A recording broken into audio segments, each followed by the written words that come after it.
Adlaw nga Domingo karon mga kaigsuunan, petsa 11 sa bulan sa Abril tuig 2021.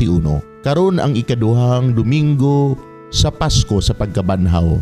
Gitawag usab kini nga Divine Mercy Sunday. Ang pagbasa kinutlo gikan sa Ebanghelyo sumala ni San Juan kapitulo 20 bersikulo 19 ngadto sa 31. Sa pagkakilom-kilom na ni adtong adlaw nga maoy unang adlaw sa semana, nagtigom ang mga tinun-an o gitrangkahan nila ang pultahan kay nahadlok man sila sa kadagkuan sa mga Hudeo. Unya mitungha si Jesus sa taliwala nila ug miingon, "Mainyo ang kalinaw." Human siya makasulti niini, iyang gipakita kanila ang iyang mga kamot og ang iyang kilid. Nalipay pag-ayo ang mga tinun-an sa ilang pagkakita sa Ginoo. Unya si Jesus miingon kanila pag-usab, "Mainyo ang kalinaw.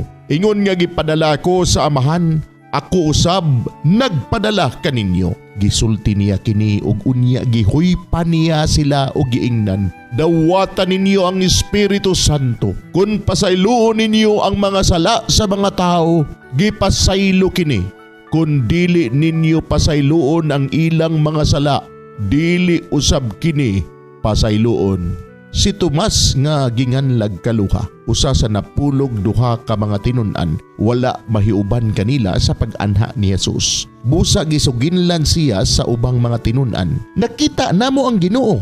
Si Tomas miingon kanila, "Gawas kon makita ko og ikabutang ang akong tudlo sa inagian sa mga lansang diha sa iyang mga kamot ug mahikap ko ang samad sa iyang kilid, dili ako motuo."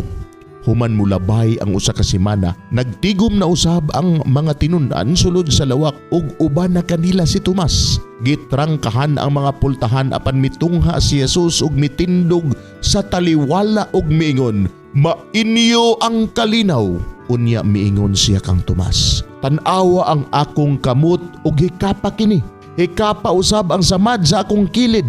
Tuo ug ayaw na pagduha-duha." Si Jesus miingon kaniya, "Ginoo ko ug Dios ko." Unya miingon si Tomas kaniya, "Mituo ka ba kay nakakita ka kanako? Bulahan kadtong mutuo bisan wala makakita kanako." Og daghan pang mga milagro nga gibuhat si Jesus, sinaksihan sa iyang mga tinun-an nga wala nasulat ni ining basahona. Apan gisulat kini aron kamo mutuo nga si Jesus mao ang Mesiyas, ang anak sa Dios, ug pinaagi sa maong pagtuo makabaton kamo og kinabuhi diha sa iyang ngalan. Mga igsuon, ang Ebanghelyo sa Ginoo. Daygon ikaw o Kristo.